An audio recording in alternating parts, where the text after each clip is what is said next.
بسم اللہ الرحمن الرحیم۔ السلام علیکم۔ سعودی انفو یوٹیوب چینل میں آپ کو خوش آمدید کہتے ہیں۔ ڈیجیٹل اقامہ اور ڈیجیٹل لائسنس کے بعد پیشی خدمت ہے ڈیجیٹل استمارہ۔ سعودی مرور کی جانب سے ایک اہم جو اپڈیٹ ہے وہ جاری ہوئی ہے اور ایک زبردست سہولت متعارف کروائی گئی ہے۔ اگر آپ بھی ڈرائیور ہیں، اگر آپ بھی گاڑی چلاتے ہیں سعودی عربیہ میں، گاڑی آپ کی اپنی ہے یا پھر کمپنی کی ہے، تب بھی آپ کے لیے زبردست اپڈیٹ ہے۔ جس طرح آپ دیکھ سکتے ہیں سعودی مرور کی جانب سے ایک ٹویٹ کی گئی ہے اور اس میں کہا گیا ہے کہ سعودی حکومت کی جانب سے اس وقت جو کارڈ پیش کیا جا رہا ہے وہ ڈیجیٹل استمارہ ہے، یعنی آپ کو استمارہ اپنے پاس رکھنے کی ضرورت نہیں ہوگی، رخصہ السیر آپ کو اپنے پاس رکھنے کی ضرورت نہیں ہے، جبکہ آپ اپنے موبائل میں ہی اپنا رخصہ السیر رکھ سکیں گے۔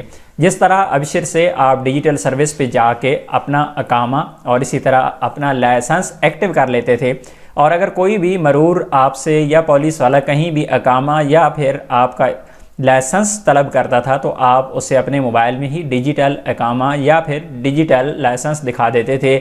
اسی طرح آپ کو یہ والا جو کارڈ آپ کو سکرین پہ نظر آ رہا ہے، جو آپ کے رخصہ السیر یعنی آپ کا استمارہ، گاڑی کی جو رجسٹریشن ہوتی ہے، آپ کو رکھنے کے پاس ضرورت نہیں ہوگی۔ ایک اور اخبار اوکاز کے مطابق اس کا آغاز سب سے پہلے ٹیکسی سروس پہ ہونے جا رہا ہے، جو کہ 5 دسمبر 2021 سے سٹارٹ ہو جائے گا، لیکن یہاں پر مرور کی جانب سے کوئی مزید ڈیٹیل جاری نہیں کی گئی۔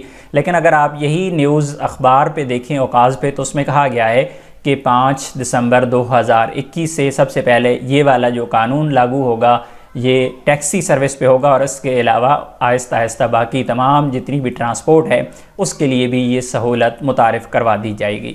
تو امید ہے آج کی انفارمیشن آپ کو اچھی لگی ہوگی۔ ملتے ہیں نیکسٹ ویڈیو میں، تب تک کے لیے اجازت دیجیے۔ اللہ حافظ۔